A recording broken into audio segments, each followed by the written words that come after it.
Où sont les femmes sur YouTube? Grande question, n'est-ce pas? Eh bien, sachez que si on prend les 230 chaînes les plus suivies de YouTube France en termes d'abonnés fin 2023, seulement 18% d'entre elles sont tenues par des femmes ou alors ont une femme à l'image, que ça soit dans un collectif ou dans un couple. Ce qui veut dire que 82% de ces chaînes sont tenues par des hommes. Et donc avec ces statistiques de 18% face à 82, on peut se dire que effectivement les femmes elles sont présentes sur la plateforme, mais de façon extrêmement minoritaire. Et que YouTube en France est plutôt une plateforme masculine. Et du coup le sentiment des spectateurs et spectatrices du fait qu'on voit pas beaucoup de femmes sur la plateforme, ça s'explique parce qu'il y a beaucoup moins de femmes que d'hommes du côté des créateurs. Mais vous vous en doutez bien, si jamais je fais une vidéo aussi longue, c'est qu'il y a masse de choses à dire et surtout que c'est hyper important comme sujet. Pourquoi?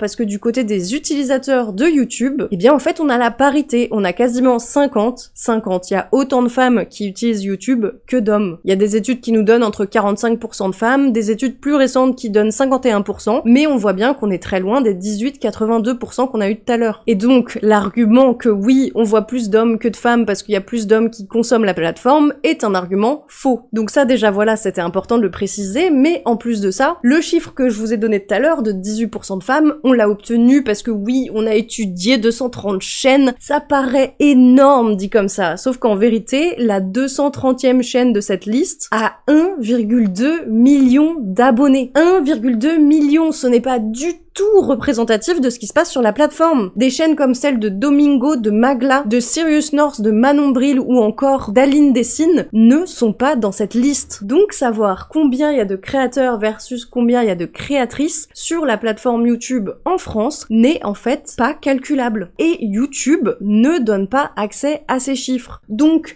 dire et affirmer qu'il y a moins de femmes sur la plateforme que d'hommes, c'est complètement faux. C'est faux en fait, parce que la vérité, c'est qu'on n'en sait rien du tout. Par contre, ce qu'on sait, c'est que effectivement, dans le top 230 de YouTube, il n'y a que 18% de meufs. Et c'est un problème. Mais qu'en plus de ça, si on regarde les chaînes les plus suivies, en fait, ce sont que des hommes. Et en plus de ça, il y a plus de la moitié de ces chaînes-là qui font un concept bien spécifique qui s'appelle les vidéos avec des featuring. Et qu'est-ce qu'un featuring? Ça veut dire faire venir spécifiquement des gens pour faire des vidéos avec eux. Et ces gens, ça peut être des gens d'internet, évidemment Twitch et YouTube, mais ça peut aussi être des gens du cinéma, de la télévision, de la gastronomie, du sport. Bref, on invite des gens sur sa chaîne pour faire des choses ensemble. Ce genre de vidéo, ça permet de sortir de ce format face caméra où il y a une seule personne qui cause exactement ce que je suis en train de faire. Et surtout, ce sont des vidéos qui marchent extrêmement bien. Par exemple, sur la chaîne de Squeezie et de Michou, faire une vidéo avec un featuring, ça assure de faire en moyenne 1,5 à 2 fois plus de vues qu'une vidéo où ils sont seuls face caméra. Et c'est particulièrement vrai quand les invités viennent d'internet ou du cinéma. Donc là, pour résumer, on a les personnes les plus regardées de 2023 avec un concept qui est simple, inviter des gens et rigoler, du fit et du fun. Et pour ces concepts-là, on peut se poser une question qui est tout aussi simple, qui est où est la place des femmes dans ces vidéos fit and fun? Les youtubeurs sont de plus en plus repris en interview et en commentaire à ce sujet, parce que effectivement, il y a une partie des spectateurs qui a l'impression que les femmes sont mises de côté dans ces concepts, alors que le principe, je le rappelle, c'est d'inviter des gens et rigoler. Et pourtant, on a plutôt l'impression qu'on invite des hommes pour rigoler entre hommes, et que les femmes ne sont pas conviées dans ces vidéos fit and fun. Mais on peut quand même remettre ça en question et se dire, est-ce que le fait qu'il y ait moins de femmes dans les vidéos featuring, est-ce que c'est pas juste lié à un ressenti? Parce que par exemple, moi je suis une femme, et j'aimerais bien qu'il y ait plus de femmes à l'écran. Mais est-ce que c'est véritablement vrai? Est-ce qu'il y a moins de femmes invitées que d'hommes? Et pour répondre à cette question fascinante, j'ai décidé de faire une étude sur le top 10 français en faisant majoritairement un focus sur les vidéos fit and fun. Oui, je me suis cassé le cul à étudier toutes ces chaînes du top 10 là, et je peux vous dire que ça m'a pris un temps fou. Sachez que cette étude, elle est disponible sur mon Ko-fi et sur mon Patreon, et si jamais vous soutenez mon travail, vous rejoindrez la liste de ces merveilleuses et douces personnes qui me permettent de gagner un tout petit quelque chose de tout ce travail que j'ai accompli. Sachez aussi que vous pourrez trouver des vidéos exclusives, des articles et tout. Donc n'hésitez pas à rejoindre mon Patreon et mon Ko-fi si jamais vous êtes intéressé. Et avant de rentrer dans le vif du sujet de cette vidéo, je tiens à préciser que je n'ai rien face aux créateurs dont je vais parler. Je ne vais pas remettre en question les personnes qui sont, je vais pas remettre en question leur engagement personnel, mais je vais remettre en question l'image qu'ils donnent sur leur chaîne YouTube. Parce que actuellement, on est début 2024 et c'est le moment parfait pour faire un bilan de 2023, en se posant la question suivante: quelle est la place des femmes dans le top 10 des youtubeurs français? Et pour ouvrir le bal, on va partir sur la chaîne d'Amixem. Clap, bonjour. Vous avez compris le concept? On va juger, classer, tier-lister les vidéos d'Amixem. Amixem, c'est quelqu'un qui avait très bien compris que le fit and fun est un concept qui marche énormément. Et du coup, il y a quelques années, il avait créé la Redbox, qui était un regroupement de youtubeurs. Comme ça, ils allaient pouvoir créer des vidéos ensemble dans des studios et créer un espèce de collectif de youtubeurs. Le succès a été énorme et ça a très bien marché pour toutes ces chaînes. Le problème, si vous savez pas, c'est que le projet s'est pété la gueule et qu'aujourd'hui, la Redbox n'existe plus. Il s'est passé des bails entre youtubeurs, vous vous en doutez bien. Le truc, c'est qu'Amixem, il voulait pas abandonner ce projet de faire des vidéos avec des gens, et il s'est dit, au lieu de recruter un crew permanent de youtubeurs, autant recruter un crew permanent d'employés, comme ça il y a moins de problèmes, parce que c'est moins des électrons libres que des youtubeurs. Et pour trouver des gens, Amixem, il a décidé de faire un recrutement auprès de ses abonnés. Donc en 2019, il a lancé un grand appel à candidature. Vous l'avez lu dans le titre puisque vous avez cliqué, je vais recruter 3 abonnés. Voilà, vraiment. Dire des gens, peut-être parmi vous, peut-être des connaissances à vous qui ne me connaissent même pas, je ne sais pas, en tout cas, je fais appel à vous pour former une équipe. Et suite à cette vidéo, un an plus tard, il va nous annoncer qu'il a recruté 3 mecs. On a reçu 20 000 candidatures. Alors attention, disclaimer, je le dis, ce sont 3 garçons. Parce que sur les 20 000 candidatures, on a reçu moins de, je crois, 15% de filles. Donc statistiquement, forcément, il y avait infiniment plus de garçons. Et d'ailleurs, je remercie beaucoup les filles qui ont participé. La porte n'est pas fermée. Potentiellement, il y aura l'ouverture d'un 4e poste, d'une 4e personne. Donc, restez aux aguets. Pour info, ça fait 3 ans que la porte est grande ouverte et qu'on n'a toujours pas vu l'ombre d'une meuf.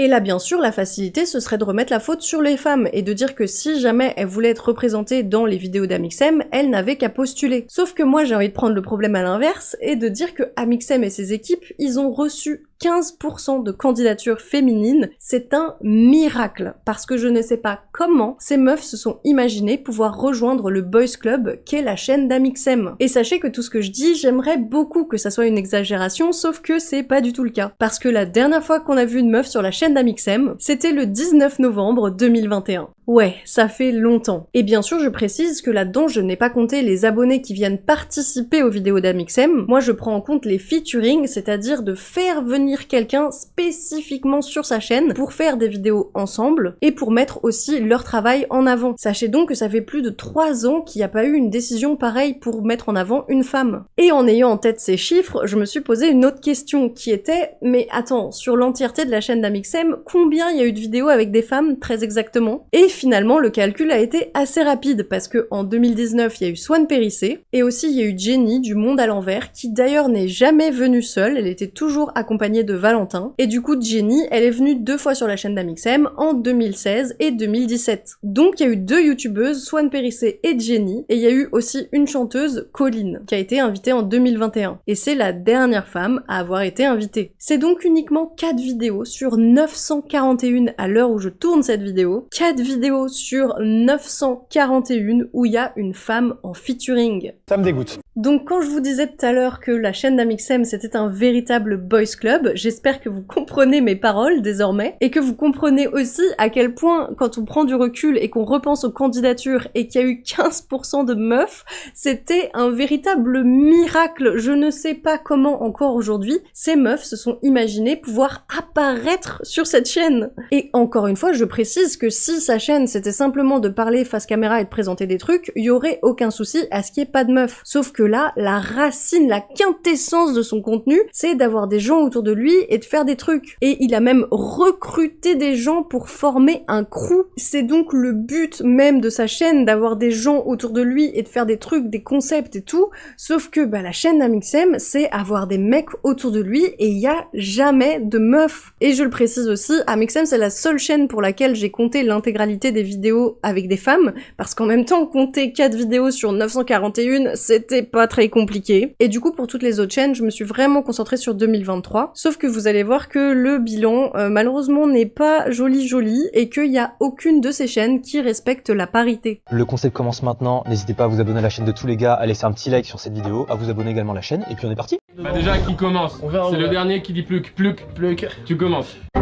C'est donc parti pour l'analyse du reste du top 10 français. Sachez que pour les pourcentages que je vais vous présenter après, qui sont donc le pourcentage d'hommes et de femmes invités dans ces vidéos featuring, j'ai compté donc les invités du cinéma, de la BD, de YouTube, d'internet en général, mais j'ai aussi compté le nombre de spécialistes, par exemple les spécialistes du sport, de la gastronomie, ou même par exemple des soigneurs comme il y a eu dans la vidéo de Joyka. Ça a été compté parce qu'effectivement ce sont des personnes qui sont mises en avant pour leur travail, pour leur capacité, et même leur nom est donné dans la vidéo à chaque fois. Ça c'était un peu mes critères. Mais du coup, quels sont mes résultats? Eh bien, sachez que de Squeezie à Inoxtag, personne ne respecte la parité, et pour la mixité, c'est une seule chaîne. Chez Amixem, donc, comme je le disais, il y a 0% de meufs. Chez Inoxtag, c'est 3%, Mastu 7%, Joyka 13%, Squeezie et Michou 20%, McFly et Carlito 28%, et pour Thibaut InShape, qui est un peu à part, c'est 39%. Donc ces chiffres nous permettent déjà de répondre à la question qu'on s'était posée au début, de savoir où sont les femmes en termes d'invités dans le top 10 français.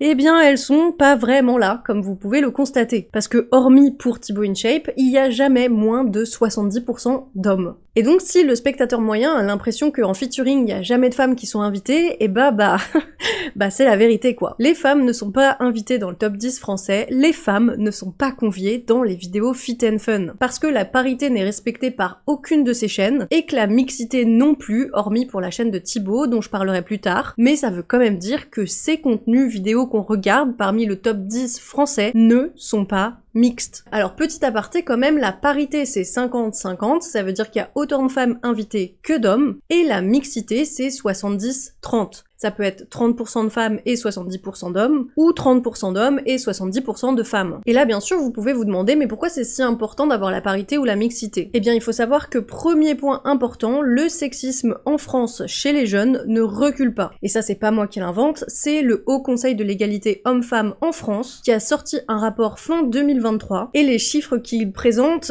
c'est pas vraiment bon quoi. Le sexisme chez les jeunes est en augmentation, et ces jeunes, ils consomment majoritairement des vidéos en provenance des réseaux sociaux et de YouTube, ce qui veut dire que YouTube a sa part à jouer là-dedans de l'image que ça donne de la représentation des femmes. Et comme on le voit, les youtubeurs les plus suivis de la plateforme n'invitent pas de femmes dans leurs vidéos, et donc forcément les youtubeurs de ce top 10 participent à cet écosystème de mettre les femmes de côté et de les invisibiliser. Donc oui, je ne dis pas que tous ces youtubeurs sont responsables de tous les grands maux de la société, mais ils ont évidemment leur part à jouer là-dedans. Ensuite, deuxième point, pourquoi est-ce que c'est ultra important de représenter des femmes? Eh bien parce que ça permet la représentation quand même de 50% de la population, mais aussi 50% des utilisateurs de YouTube, parce que comme je vous l'ai dit au début de vidéo, il y a autant de femmes que d'hommes qui consomment des vidéos sur cette plateforme. Donc inclure ces 50% de spectatrices de YouTube, ça permet pour elles d'avoir des rôles modèles, c'est-à-dire des modèles sur lesquels elles peuvent se construire et s'appuyer pour pouvoir se dire que oui, les femmes peuvent être rigolotes, oui, les femmes peuvent être invitées dans des vidéos fit and fun, et par exemple, l'amitié homme-femme existe. Et enfin, troisième point ultra important, c'est pour faire disparaître les clichés genrés. Et ces clichés genrés, ils restent dans la tête des gens, et c'est pour ça que c'est important d'inviter des femmes, parce que ça permet de déconstruire ces clichés. Il y a beaucoup de gens, par exemple, qui pensent que les femmes sont moins drôles que les hommes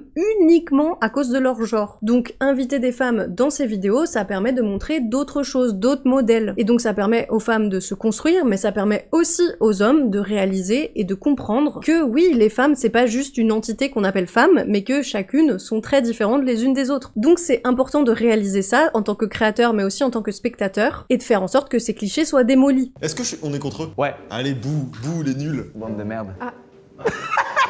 Et pour parler des clichés qu'on peut véhiculer en vidéo et pourquoi c'est un problème, je vous propose un petit exercice. Parce que certes, il faut inviter des femmes, mais il faut aussi faire attention au rôle qu'on va leur donner. Et pour ça, on va aller regarder la chaîne de MrV et celle de Cyprien. Elles font aussi appel à d'autres youtubeurs et youtubeuses pour participer dans leurs vidéos, mais leur concept, c'est pas du fit and fun, donc c'est pas inviter des gens et rigoler, mais c'est inviter des gens pour participer à des sketchs ou à des courts-métrages. Et pour cette partie, on va étudier deux de leurs vidéos qui sont sorties en 2023, à savoir le mashup des jeux vidéo de Cyprien, et la vidéo sur les 11 rappeurs à ne pas suivre de Mr V. Et on va se concentrer d'abord sur cette dernière. Dans celle-ci, il faut savoir qu'il n'y a aucune femme qui apparaisse à l'écran, que ce soit du côté des actrices, mais aussi des figurantes. Sauf que le petit détail ici que je trouve très important, c'est que la vidéo s'appelle les 11 rappeurs à ne pas suivre. Alors oui, on va parler du domaine du rap, domaine qui est majoritairement vu et perçu comme masculin, mais qu'en plus de ça, eh bien la vidéo s'appelle les 11 rappeurs à ne pas suivre. Et c'est ça qui est important là-dedans, parce que Mr V va incarner différents clichés de différents rappeurs. Et pourquoi est-ce qu'il peut se permettre de faire ça? Eh bien parce que dans le domaine du rap, c'est rempli d'hommes, ou en tout cas c'est l'image que ça a. Et qu'en plus de ça, Mr V est le personnage principal de cette vidéo, c'est lui qui incarne tous les rappeurs, et du coup s'il avait incarné une rappeuse, déjà de 1 ça aurait pu être giga mal pris de voir Mr V se mettre en meuf, mais en plus de ça, bah c'est vrai que les rappeuses à ne pas suivre, bah en fait c'est déjà ce qui se passe dans le domaine du rap. C'est un domaine, comme je le disais, majoritairement masculin, les femmes n'y ont quasiment pas leur place, donc oui, citer une rappeuse à ne pas suivre, c'est un peu comme tirer sur l'ambulance, ça sert pas à grand chose. Par contre, dans tout ce qui est rôle secondaire, donc les figurants et les acteurs qui interviennent, là c'est vraiment dommage qu'il y ait pas de femmes parce que c'est pas du tout justifié. Donc ça ce serait le point faible de cette vidéo, mais c'est vrai qu'au niveau du personnage principal, donc au niveau de Mr V, y a pas grand chose à redire. Par contre, du côté de la vidéo des mash-up des jeux vidéo de Cyprien, là il y a beaucoup plus de choses à redire. C'est gaze. Là, on va pas se moquer des jeux vidéo en général, mais on va se moquer de la situation qui est de mélanger deux jeux vidéo qui n'ont aucun rapport et de voir ce que ça donne. Et quand on compte le nombre de personnages de jeux vidéo qui sont représentés et identifiables, on peut en trouver 12, mais par contre, quand on compte du côté des meufs, il y en a que 2 qui sont incarnées par Jenny. Et donc là, on voit déjà à l'image qu'il y a un déséquilibre entre le nombre de femmes et le nombre d'hommes dans cette vidéo. Déjà, au niveau de la diversité des personnages qui peuvent être incarnés, mais aussi des incarnants. Parce que, en tant qu'acteur, on a 5 youtubeurs, Cyprien, Mastu, JDG, Carlito et Matt, et de l'autre côté, pour les rôles féminins, on a uniquement Jenny. Donc vous comprenez que c'est un peu compliqué, en plus de ça, Jenny, elle incarne 2 personnages, l'héroïne de Portal et Yennefer. L'héroïne de Portal, on doit la voir à peu près 30 secondes à l'écran, et pour Yennefer, c'est un rôle beaucoup plus long, mais le problème de ce rôle-là, et je sais que c'est le même que dans le jeu vidéo, mais du coup c'est un personnage de The Witcher qui est extrêmement sexualisé. Or, dans le contexte du jeu vidéo, bah c'est un truc qui pose déjà problème, la sexualisation des personnages féminins. Et donc là, vraiment, la vidéo de Cyprien en rajoute une couche, parce qu'on voit énormément d'hommes, les femmes sont très peu conviées parce qu'on a que Jenny, et en plus de ça, elle incarne un rôle qui est sexualisé dans la grande majorité de cette vidéo.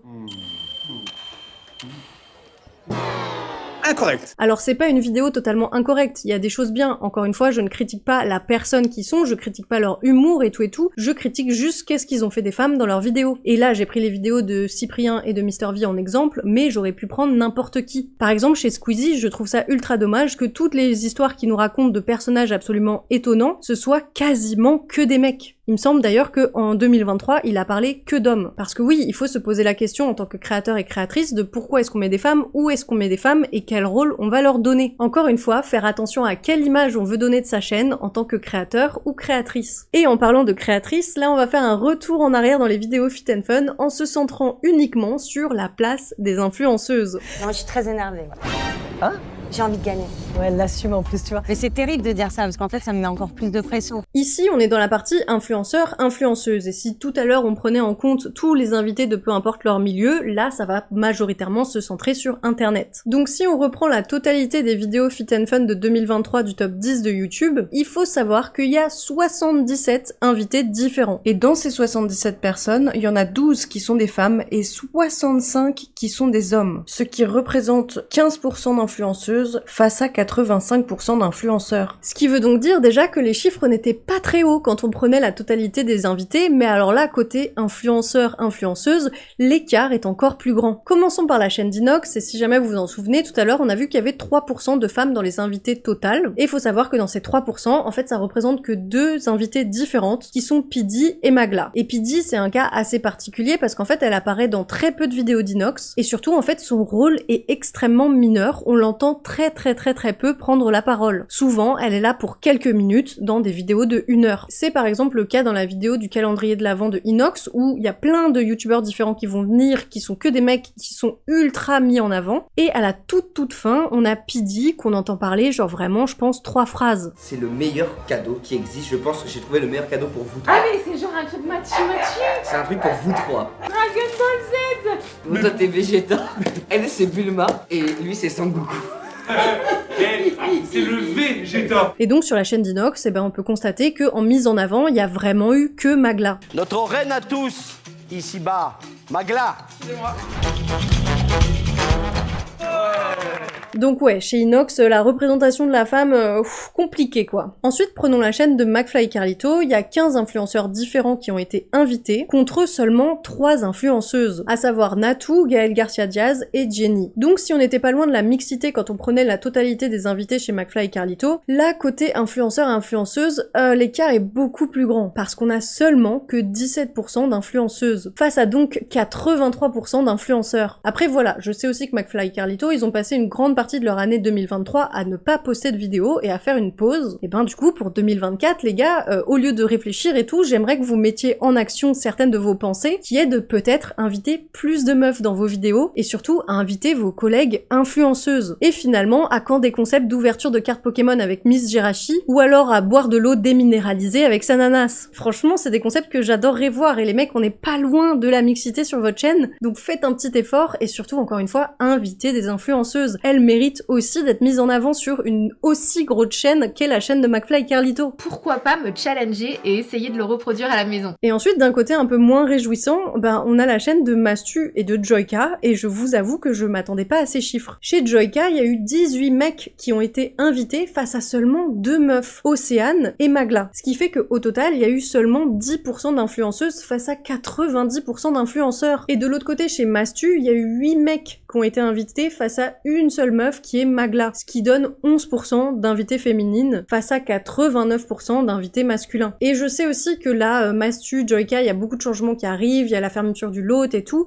mais voilà, ça c'est encore une fois des axes de réflexion et j'espère que voir ces chiffres et voir ce si petit pourcentage d'influenceuses, bah en fera réagir certains. Et enfin, pour les chaînes qui n'étaient pas très loin de la mixité quand on prenait tous les invités mais qui étaient très loin de la parité, on avait la chaîne de Michou et de Squeezie. Chez Squeezie, on va dire que c'est le moins pire, il y a eu 19 influenceurs différents qui ont été invités, face à donc 5 influenceuses, ce qui nous donne un total de 21% d'influenceurs, c'est celui qui est le plus haut ici, et face du coup à 79% d'hommes. Et chez Michou, on est dans les mêmes pourcentages que pour McFly et Carlito, parce qu'il a certes invité 6 influenceuses, mais il a surtout invité 29 influenceurs différents, ce qui fait qu'il y a 17% d'influenceuses face à 83% sur la chaîne de Michou. Les influenceuses ne sont donc pas invitées dans les vidéos Fit and Fun, ce qui participe à ne pas les mettre en avant. D'ailleurs, le saviez-vous? Petit fun fact, mais Big Flo en 2023 a été invité dans 6 vidéos différentes de ce top 10 de YouTube. C'est bien plus que la totalité des influenceuses, à part pour Magla, parce que là, le graphique que je vous montre, avec ces chiffres, c'est le nombre de fois qu'un influenceur a été invité dans le top 10 de YouTube. Et donc on peut voir que Magla a été invité 11 fois, mais c'est aussi le cas pour Billy, Inoxtag ou Michou. Et pour trouver une femme dans ce classement, il faut descendre jusqu'à Natou, qui a été invité 3 fois. Et pour toutes les autres, bah c'est beaucoup moins. Donc oui, j'aimerais quand même qu'on prenne une petite seconde pour réaliser que Big Flo a été plus invité, par exemple, que Horty, que Bagheera, que Océane, que Jenny dans les vidéos du top 10 de YouTube. Et même Oli a été invité 3 fois. C'est le même nombre de fois qu'a été invité Natou. Je sais pas s'il y a que moi que ça choque, mais je trouve ça quand même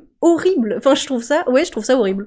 Il y a pas d'autre mot, je trouve ça aberrant. Et donc ici, on se rend compte aussi d'une certaine hypocrisie, parce qu'on entend souvent qu'il y a pas de meufs qui sont mis en avant, parce que, en fait, il y en a moins sur la plateforme, mais la véritable question, elle n'est pas là. La véritable question et le problème qu'il y a, ce n'est pas de savoir s'il y a autant de meufs que d'hommes. Non, c'est pas ça la question. La véritable question, c'est pourquoi vous n'invitez pas des meufs dans vos vidéos? Parce que, ok, il y a peut-être moins de meufs, mais des femmes sur les plateformes, il y en a. Notamment, il y a une association qui s'appelle les Internets, qui existe depuis très longtemps, et leur objectif c'est de recenser le nombre de chaînes qui sont tenues par des femmes. Et sachez qu'à l'heure actuelle, elles en ont recensé plus de 2200. Donc ok, il y a peut-être pas autant de meufs sur YouTube que de mecs, mais les meufs, il y en a encore une fois, et elles font du contenu hyper varié. La seule chose, c'est qu'on ne les voit jamais mises en avant, donc oui, le public ne peut pas les découvrir, et oui, le public a l'impression qu'elles n'existent pas. Et franchement, moi je trouve que ce graphique, il parle énormément, et surtout, il y a un autre truc que j'ai pas relevé, c'est que Magla, elle a été invitée autant de fois que Inox, Nox, que Billy, que Michou, et pourtant je suis sûre et certaine que la majorité des spectateurs avaient l'impression de beaucoup voir Magla dans les vidéos du top 10, parce que c'est vrai, elle a été invitée beaucoup, mais que personne n'avait la sensation de beaucoup voir Billy, de beaucoup voir Mastu, de beaucoup voir Joyka, alors que quand on regarde les stats, eh ben ils ont quasiment été invités de la même manière et de manière aussi répétée. Et en fait, si les gens avaient vraiment la sensation de énormément voir Magla, c'est parce que certes, elle a été invitée beaucoup, mais surtout parce que c'est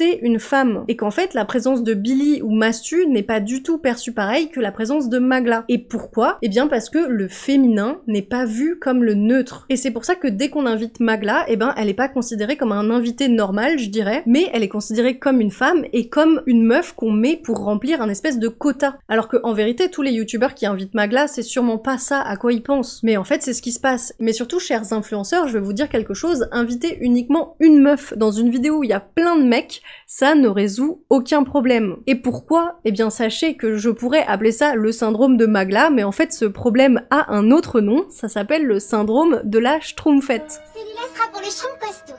Oh, il faut que j'en fasse un aussi pour le Schtroumpf poète, il est tellement sensible. Oh, pour le Schtroumpf gourmand, personne ne fait des gâteaux aussi délicieux, aussi onctueux. Oh, mais le Schtroumpf maladroit va croire que je lui en veux. Et le grand le Schtroumpf bricoleur, le Schtroumpf farceur, le Schtroumpf paresseux. Oh, c'est pas possible.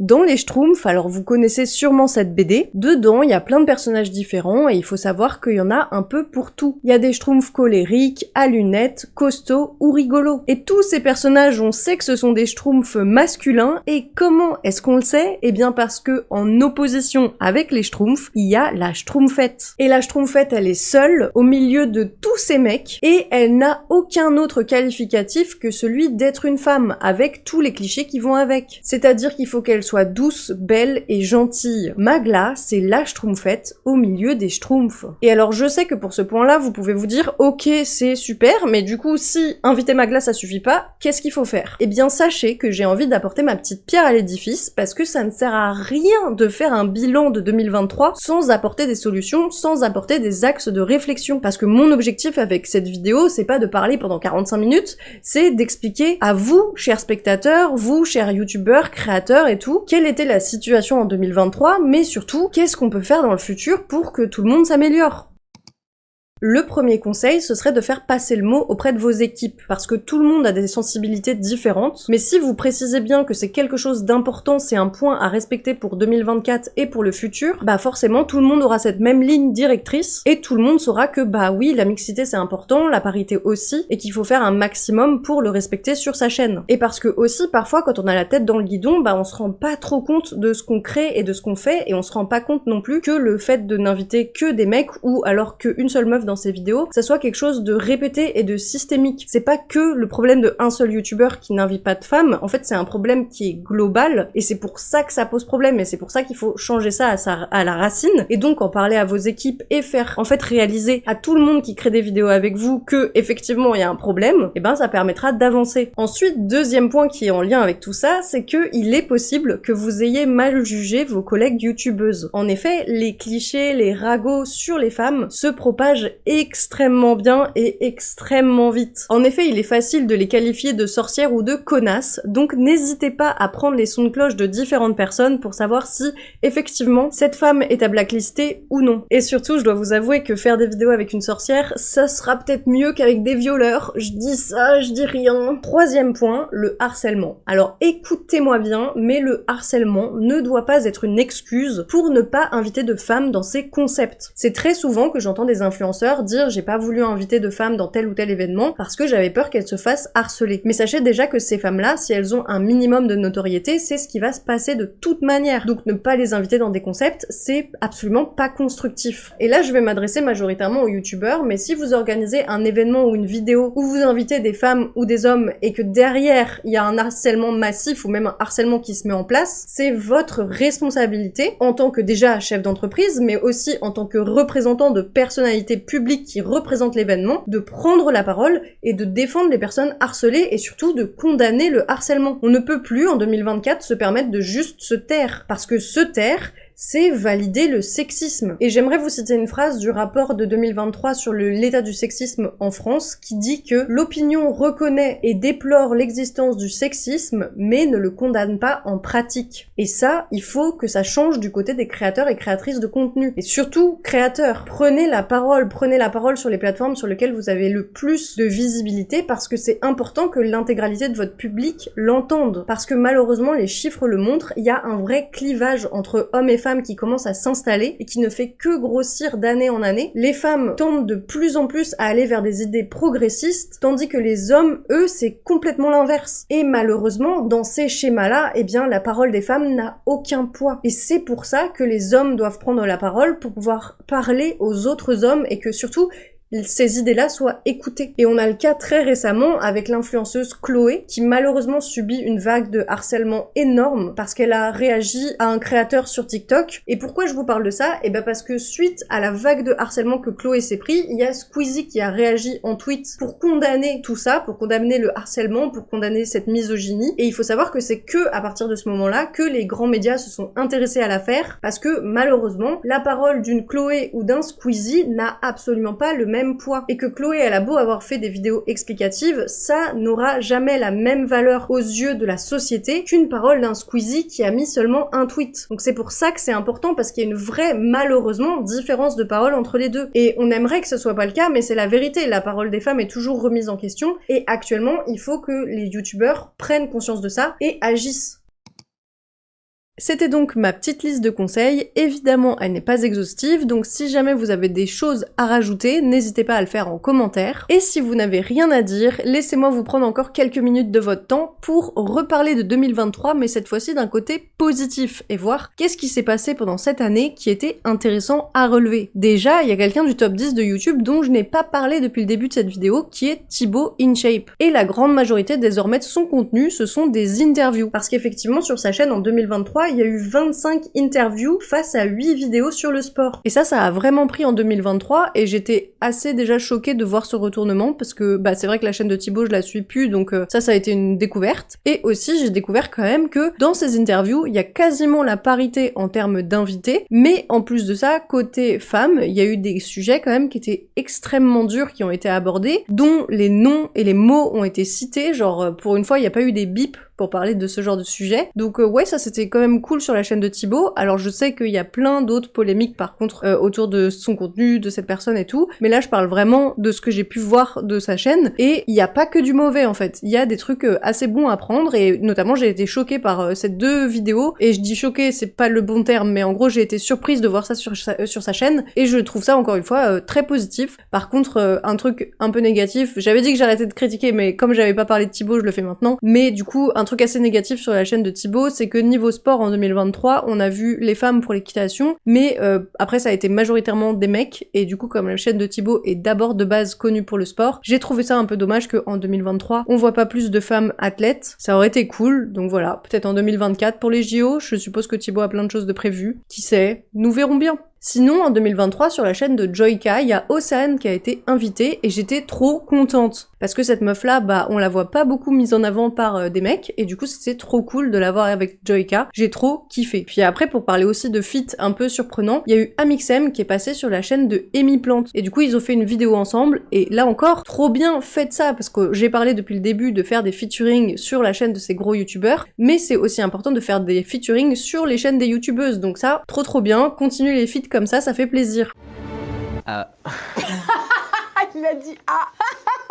Et enfin, un dernier truc qui est hyper positif, c'est qu'il y a de plus en plus d'initiatives qui sont faites pour mettre les femmes en avant et surtout pour leur permettre un accès à des sous. Parce que oui, en fait, quand on est créatrice de contenu, comme déjà on est rarement mis en avant, c'est compliqué en fait de pouvoir en vivre. Et sachez que si jamais vous êtes une petite créatrice de contenu qui a moins de 1000 abonnés, vous pouvez participer chaque année au concours des internets. Ça vous permettra potentiellement de gagner un prix et donc de pouvoir vous aider dans votre création numérique. Il y a ce concours chaque année comme je le disais, donc vraiment renseignez-vous. Ensuite il y a le concours du Frame Festival qui pareil vous pouvez remporter des prix et c'est quand même des beaux prix. Là pour le coup hommes, femmes, non-binaires peuvent s'inscrire, donc encore une fois n'hésitez pas, c'est chaque année. Et avec cette dernière information, sachez que c'est la fin de cette vidéo incroyable. J'espère que vous avez compris un peu où je voulais en venir. Et sachez aussi que si jamais vous êtes nouveau ou nouvelle sur ma chaîne, je fais pas ce genre de choses très souvent. Globalement, je parle plutôt de manga et de films d'animation. Donc voilà, là on est très très loin de tout ça, mais comme YouTube, bah c'est un écosystème dans lequel je gravite, et du coup je me suis dit que j'allais faire une vidéo.